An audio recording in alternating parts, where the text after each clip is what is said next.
గురుగారు జ్యేష్ఠ మాసం విశిష్టత ఏమిటి?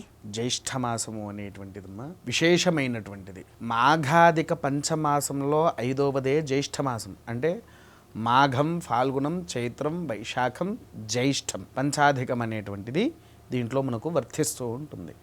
అందులో మొదలుగా దీని గురించి జ్యేష్ఠమాసం గురించి చెప్పాలంటే 3 విశిష్టతలు ఉన్నాయి ఈ మాసంలో.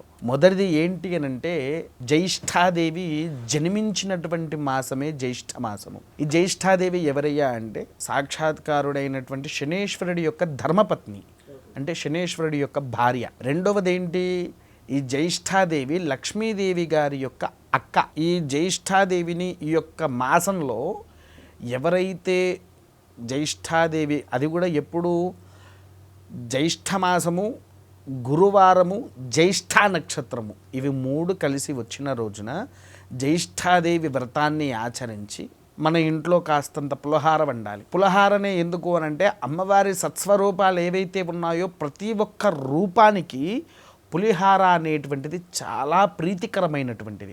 అది కూడా ఎలాంటిది అనంటే పులిహోరను మనకు ఇంకో సంస్కృత భాషలో చిత్రాన్నము అని అంటాము. ఈ చిత్రాన్నము ఇంట్లో వండేసి అందరికీ నైవేద్యం పెడితే వాళ్ళ ఇంట్లోకి జ్యేష్ఠాదేవి అడుగు పెట్టదు. జ్యేష్ఠాదేవి అనుగ్రహం వలన వారి ఇంటికి లక్ష్మీదేవి వస్తూ ఉంటుంది.